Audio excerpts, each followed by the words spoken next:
There is a game often called the peak of human intelligence. Quiet, silent, yet exhausting inside the mind. Its name is chess. Many people believe that the deeper someone goes into this game, the sharper their mind becomes. But not everyone agrees. Albert Einstein, one of the greatest symbols of human intellectual freedom, once said something that sounded strange. Chess holds its players captive in its own chains, binding the mind and brain until even the strongest player's inner freedom can suffer. Those words were not born from ignorance, nor from disappointment. Einstein knew exactly what he was talking about. In 1933, at Princeton University, Albert Einstein sat in front of a chessboard. Across from him was J. Robert Oppenheimer. At that time, there was no title of father of the atomic bomb, no explosions, no dark chapter of history. Just two brilliant minds meeting over 64 squares. Einstein opened the game with the Ruy Lopez, a classical opening, calm yet full of pressure. His moves were not careless, not hesitant, and not passive. He played aggressively, consciously, and with precision.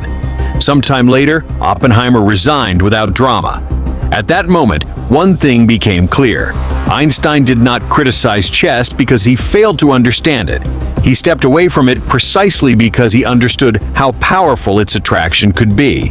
On the chessboard, Einstein and Oppenheimer were equals, but life does not stop at the board.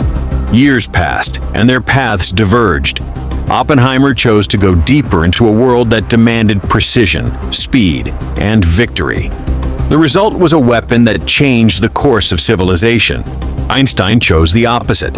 He kept his distance from arenas that forced the mind to constantly battle. Not because he was weak, not because he feared losing, but because he realized that not all intelligence must be directed toward winning. At this point, chess was no longer just a game. It became a symbol of how a sharp mind can be directed anywhere, toward creation or destruction. Einstein never played in official tournaments. Yet from the games that were recorded, many observers estimate his chess strength to have been somewhere between 1500 and 1900 ELO. That is not a trivial number. It is the level of a strong club player, deep enough to understand tactics and experienced enough to feel the psychological pressure of the game. It means one thing: Einstein knew exactly what he was leaving behind. He did not reject chess because he was incapable of mastering it. He refused to make it his home. And this is where the story becomes deeper, because Einstein's close friend was someone who chose the opposite path.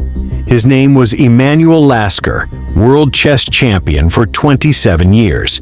Nearly 3 decades living under the same pressure, never allowed to lose. But Lasker was not merely an athlete.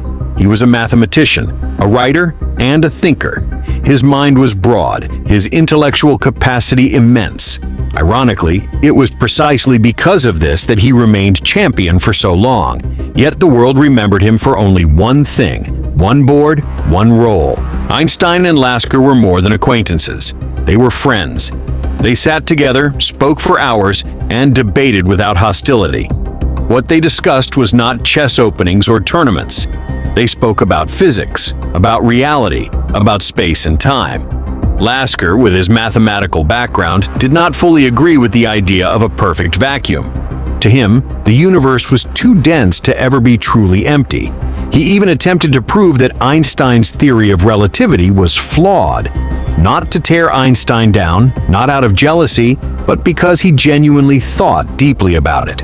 Einstein listened, responded, and accepted those differences without offense. There was no winner in their discussions because their goal was not victory, but understanding.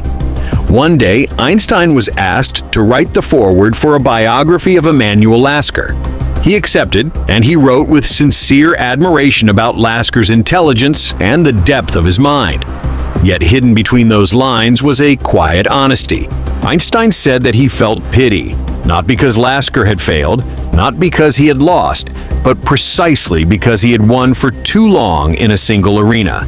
According to Einstein, a mind that great had been tied to chess for far too long.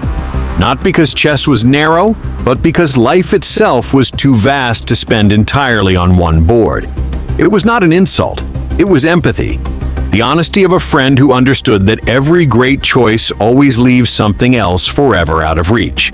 Einstein himself stepped away from chess, not because he hated it, but because he disliked the spirit of extreme competition. He understood what relentless competition can do to the human soul. A mind constantly forced to win slowly loses its space to question. Einstein preferred music, the violin, melodies that did not need to defeat anyone, and questions about the universe that had no opponent, no scoreboard, and no demand for surrender.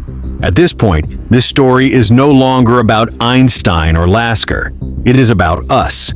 Focus is something we worship. It makes us excel, become recognized, and appear successful. But focus always comes with a hidden price. The deeper we go into one field, the more other worlds we leave behind. That is not always wrong. The problem begins when focus transforms into obsession, when our identity narrows into a single role, when our self-worth depends entirely on winning or losing on one board. Einstein was not more correct because he distanced himself from chess, and Lasker was not more limited because he devoted his life to one board. Both were geniuses. Both were aware. Both chose. And every choice demands a different price. There are no true winners in life. There is no scoreboard capable of summarizing the value of a human being. What exists is only awareness. The awareness that every focus is a sacrifice, and every sacrifice must be understood, not regretted. Perhaps the most important question is not what we are chasing, but whether what we are chasing still leaves room for the mind to breathe. Because life is not about winning a single board, but about keeping yourself whole in the middle of all your choices.